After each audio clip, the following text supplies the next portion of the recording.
Welcome back to In the Huddle. I'm your host, David Agono. I'm joined by far end, JT Thomas. Oh, yeah. Linebacker, 94, 95. Quarterback supreme, Willie Edwards, 1984, 1988. And one and only Scott Jerko, hometown hero, linebacker, 2000, 2004. So before we get into Maryland versus WVU, before we get into the good, the bad, and the whoa, what just happened, let's talk about players of the week. Scott, start us off. Who's your player of the week? Player of the week, I was going to go with Clint Trickett. It's hard to deny that he did not have a good game because he had the second greatest game in West Virginia passing history. But I'm going to go with Nick Kwiatkowski. 12 tackles for loss. It seemed like he was everywhere on the field. Had a crucial play down in the red zone, shot the gap and tackled for loss, and 2 pass breakups. So I mean, it seemed like he was everywhere on the field. Yeah, I feel like he's the heart of defense, and if that D line can play a little bit better and keep him untouched, he can make even more of an impact for the defense. Willie, what about you? I'm going with Kevin White. He had 13 catches for 200 and I think 16 yards. He catches everything that's thrown to him, and he's a big target. He's physical. He goes up and catches the jump balls, and he'll be an easy mixed match for anybody that's not that height, that's 6'3". So that's my player of the week. I saw some wheels on him too. He looked like, I know we're not supposed to say this, but he looked like Larry Fitzgerald a little bit. Just a little bit. Just motoring down the field. It might have been the hair. It probably was the hair. He caught that slant pass and was gone. gone. He's gone. I haven't seen that speed in him ever. Yeah. Yeah, and I think I tweeted this, the fact that Coach Hogerson said to him, hey, for him to elevate his game, he needed to make big catches like that and be able to get to the goal line. And I thought he did that with that one catch. I mean, I think he is a guy that is kind of receiving that message that, hey, if I want to be the guy, I got to be productive. Yeah. Who's your player? My guys, I'm always going to be a little different now. My guys will be the receiving core. I thought all the guys did a good job of less drop passes than we had in the previous games. The guys did a great job. So I think all three of the guys, Mario, Thompson, and White, I thought they all did a great job in terms of possessing the ball and going upfield with the ball. Yeah, and one of the things that we talked about before we started here, Mario has turned into Super Mario and jumping over guys that he should not be jumping over, which bodes well going into the colder weather part of the season and just honestly in conference play where one of the things I tweeted about, you need different guys to step up. Okay, Clint is, I don't know what he's doing, but he's doing it right. Kevin White, same thing. So somebody else has to step up. And the receiving core is doing that. Yeah, if the defense is going to primarily try to stop Kevin White, which they haven't done so far, right, the other side of the field's got to be open up, and you got to make plays. Right, and I'm waiting for Da'Keel Shorts to step up. We saw some flashes of brilliance with him in a couple of games last year, and in the first couple of games this year. So I'm looking for him to step up and make some plays also. And I know early on we were talking about Smallwood and thinking that he was going to be more of a slot guy, but I thought he ran the ball well. Yeah, I thought he was very productive in terms of getting the ball upfield and making some big plays. So he's one guy I think is going to add to that receiving component of it. So Clint will have that receiving and a change-up between him and Russell Shell and running the ball. Good point. That's a good point. So Maryland, West Virginia, 40-37. Josh Lambert field goal to win it at the final gun, right? An even performance. Honestly, there was a lot of good, Absolutely. But there's a lot of things that keep coming up. JT, take us away.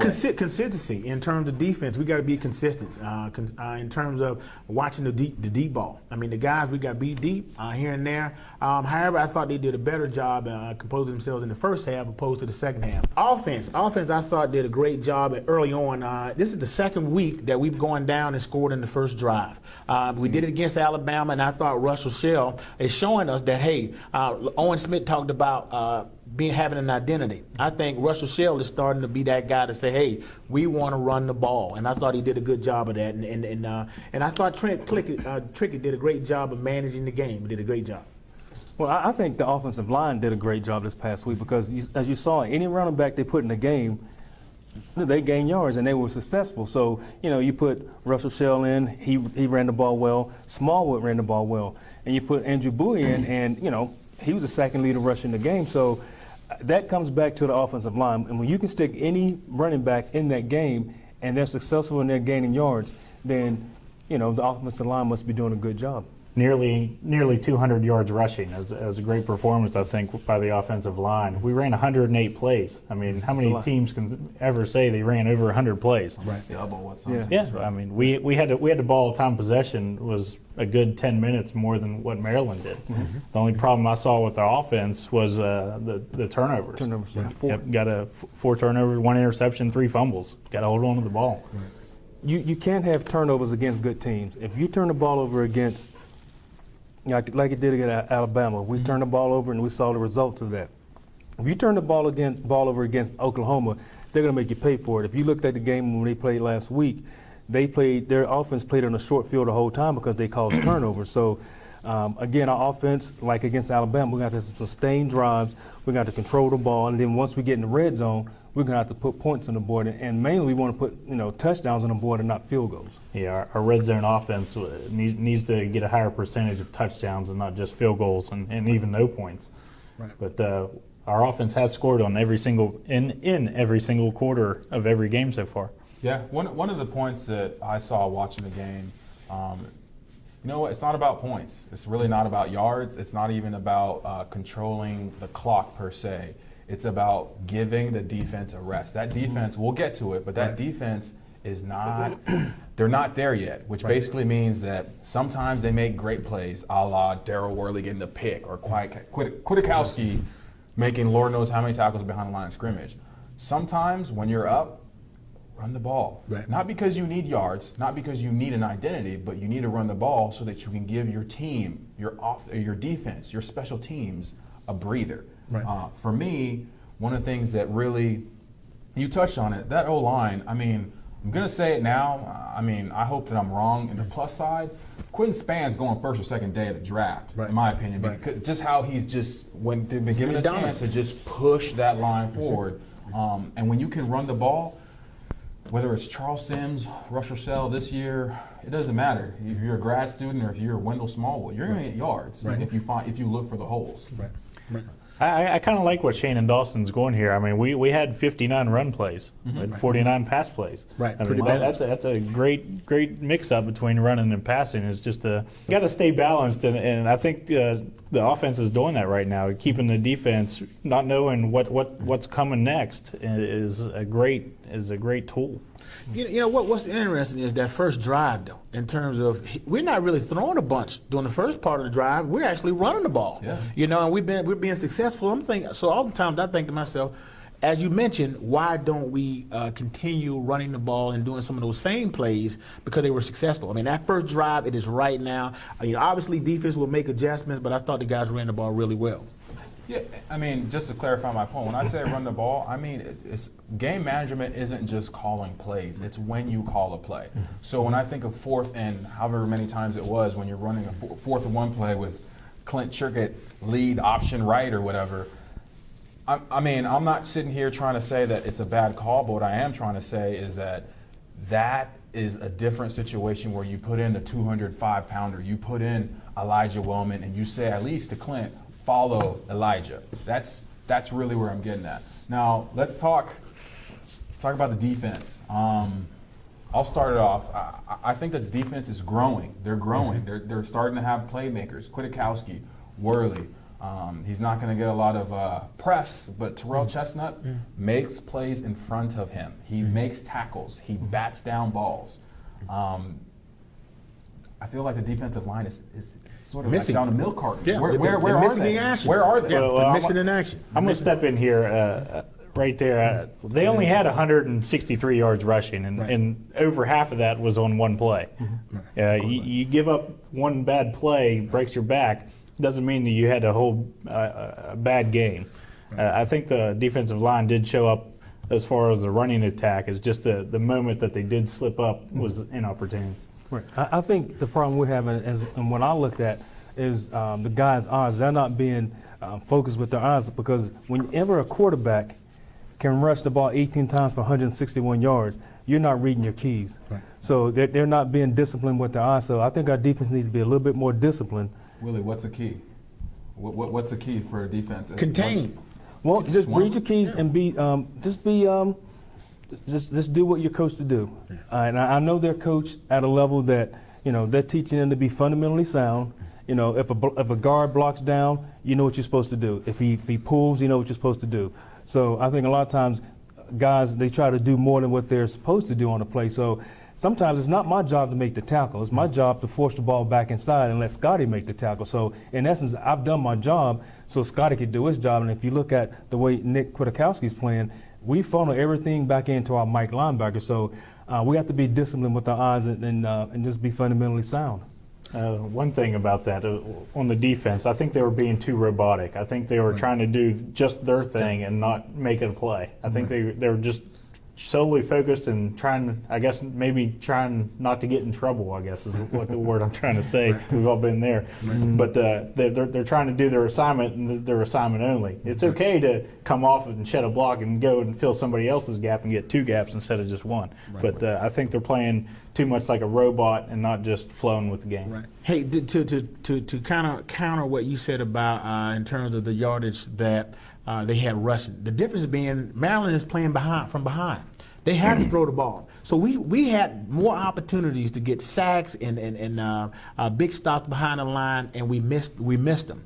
In terms of we missed contain, I mean, we have to stay in contain. I mean, the quarterback had 161 yards rushing, and all those plays were all outside plays and missed tackling. That's unacceptable for a defense to have that many missed tackles in the game. We got to get better. I mean, West Virginia is in my opinion, should be one of the better tackling teams. I mean, we like to be physical, and I think that 3-3-5 is designed for us to be a more physical team that are more sure tackled than we've been in the past. And I think that's one thing we'll end up working on. Well, that 3-3-5 by definition means that you have to be a better tackling team because you have smaller guys, more athletic guys on the field, so they can't miss tackles. Right. They really can't. For me, the defensive line, it's not that they're playing bad, it's not that they're playing good. It's more so, I mean, we had a substantial lead. Right. Let's be honest, C.J. Brown has not thrown the ball well at all this season. In fact, when he got hurt, when was it Shaq Petway? Hit him. They kind of had a little meeting of the minds there in the middle of the field. Is it Caleb Rowe came in, the backup? Yep. 2 plays later. He 2 plays later threw the ball where it needed to be thrown, and it's almost like that woke up C.J. Brown to be able to run the offense. For me, that defensive line, if they can set the edge. K.J. Dillon has improved so much since the Alabama game coming off the edge. Carl Joseph, same thing. Those guys need space to run into. They're not 220, 230 pounds. They need real estate to run into. So going into conference play, going into Oklahoma where you're going up against what? Let's just call it grade A beef. You're going up against dudes who are 6'5", 320 across the line. Right. You need a big brother to hold up that O-lineman so that you can come across the end. Right. Well, I like to say one thing, and I know a lot of people are upset about the outcome of the game. They're not upset about it, but they thought we should have won by more touchdowns. Should we have? Yes. But when you look at a game like this is a good game to have for these guys right now because, they were ahead and then they got in the hole, and these guys fought back. We saw what they were made of. Now, hopefully they know what they're made of, and they know that if we get behind, we can come from behind and win. And you need games like that. You don't want to blow everybody out. So when you get behind the 8 ball, guys don't know how to respond to it. So we had a game like that against Maryland. We should have beat them by at least 3 or 4 touchdowns, but we got behind the 8 ball. But they showed that they can come from behind and win a ball game, and that's crucial for a team at this stage of the season. Quick question before we switch topics to talk about the special teams. Was this a statement game for Holgorsen and crew? As far as, I can't think back to a game other than the Orange Bowl game, which I'm not even going to count, where we saw this team, this program, punch their way out of a hole. I haven't seen that in a couple seasons. What do you guys think? I think it was a great opportunity. And we talked about this at the beginning of the season, the game that needed to count. All right, we talked about the third game being the Maryland game that we needed to almost redeem ourselves from the previous year. And I thought we went out there and we did it. And that Maryland game has always been a critical game on our schedule. Even my senior year, we were undefeated at the time, and Maryland came in and first 5 minutes they were up 14-0, and we're looking around like, okay, wait a minute, what's going on here? But we fought back and ended up beating about 4 or 5 touchdowns, and we went on to be undefeated that season. So that Maryland game was always somehow crucial, and it kind of gives us some type of direction as far as how our season is going to be. There was a stat that of the 7 losing seasons West Virginia's had, every season they lost to Maryland. And Imagine that. Imagine that. All right, our last point on the WVU Maryland game, special teams. Now, if you want to talk about rocky roads or unevenness, I mean, there's some great things, i.e. punts blocked. Right. But then penalties, not covering, not tackling. I mean, what happens on special teams that, as a former player, we're like, that's not a good sign, that we saw on Saturday? Usually, special teams is crucial. And a lot of people think it's always offense and defense, but special teams can. And I always talk about flipping the field, because you can have a punt and you don't field it correctly. Instead of being the ball on the 30 going in, now it's you're on the 10, now you got to go 90 yards instead of going 60 yards. And it's also sudden change. The defense gets to stop, they come off the field, and they're sitting down, they're getting a break, getting a drink.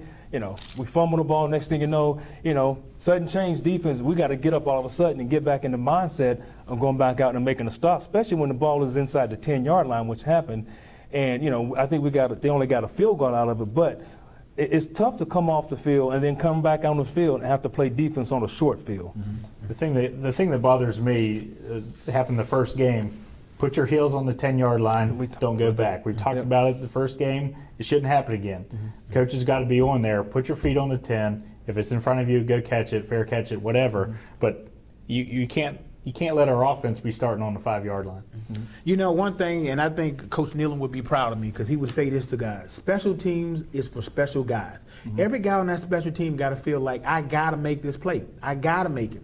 When we had guys like Pac-Man Jones on special teams, in terms of being, whether he was a tackler or he's receiving the ball, those guys made special teams dynamic. Right? And I thought our defense was a swarming defense when you played. You guys, we had a lot of guys that I always thought took special team as that special group of guys who were going to make a difference in the game. And I think that's the mindset that we got to have. And I'm sure that these guys in the next couple of weeks going into Big 12 play will realize that we're really got to be more sound at special teams. Well, one thing on it being a defensive guy, I was wanting to be on the punt team and the kickoff team. One, because kickoff team, you could go down there and they're receiving. Right. You can lay a free licking on them. That was always fun for me. Right. But special teams to me is all about will and want. Right. I mean, it comes from within, and you got to say, hey, this is my time to shine right here. I can make a big hit. I can force a fumble, change the game around. Absolutely. Yes, definitely change. Great.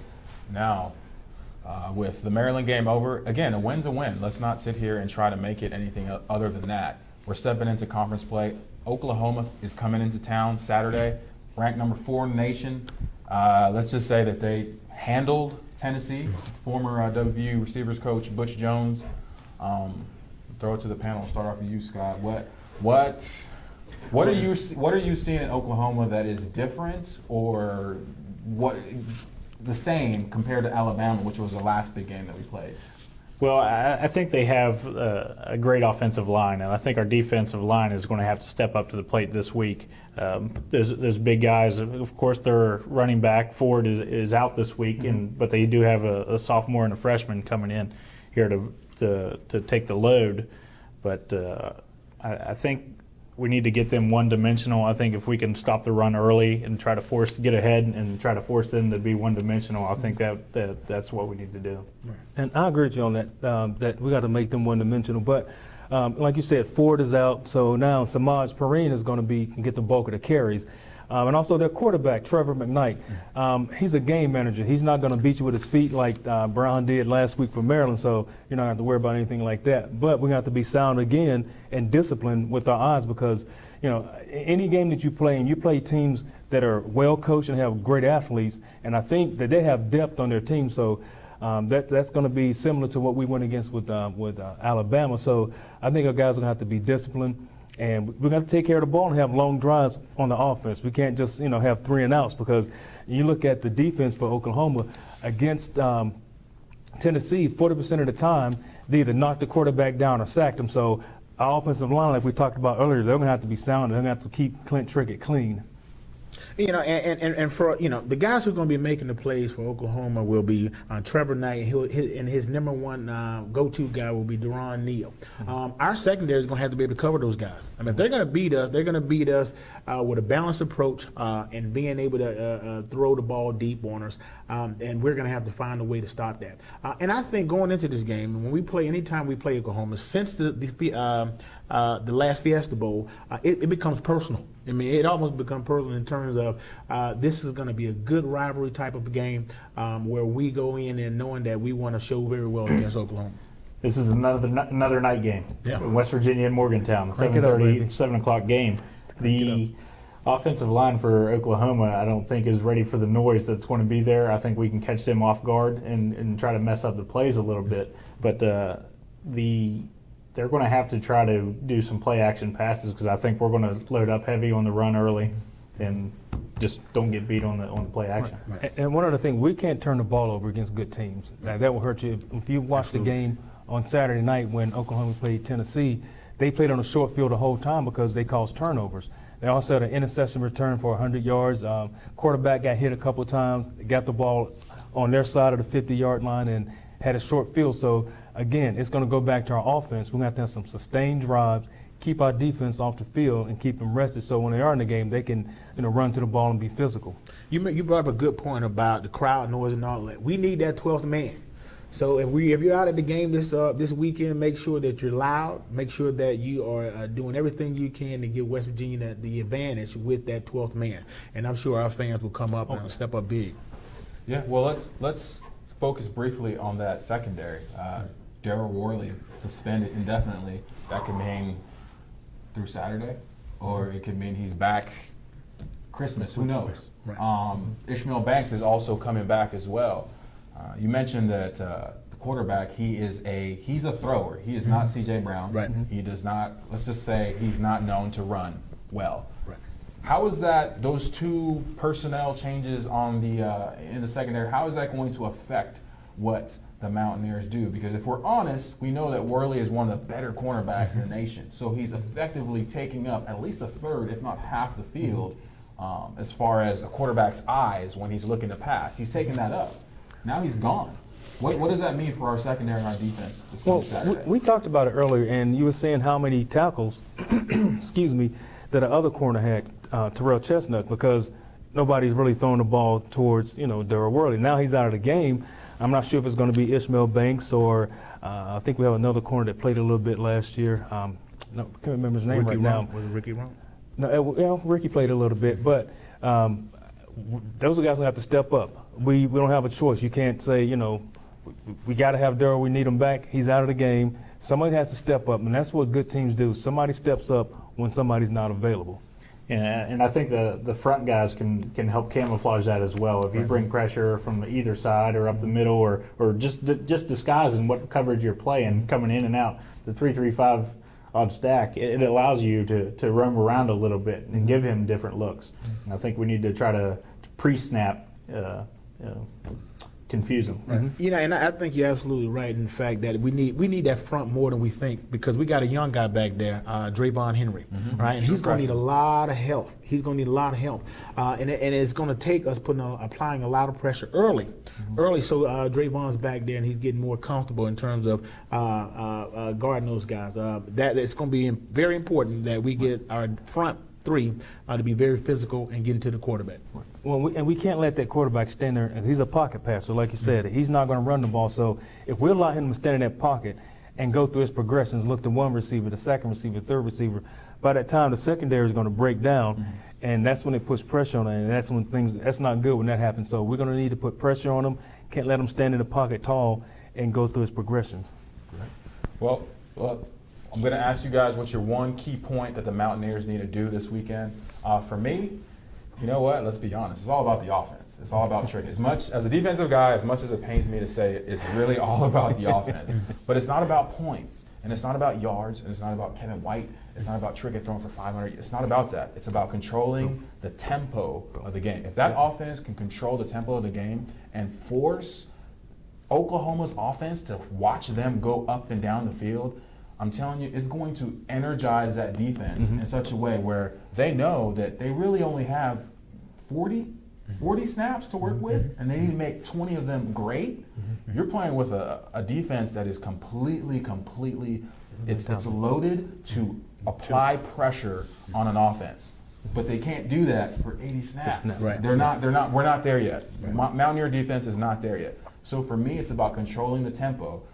Trickett's going to throw for his 400 plus. Kevin White's going to get his 200 yards or whatever. Let's control the tempo. Start out, Scott. I really think we need to win the turnover battle this week. I think it's going to be crucial. Like you said, we ran 108 plays last week and kept the time of possession in our favor. I think we need to do that again. And if we don't cough the ball up or throw any interceptions, I think it bodes well for us.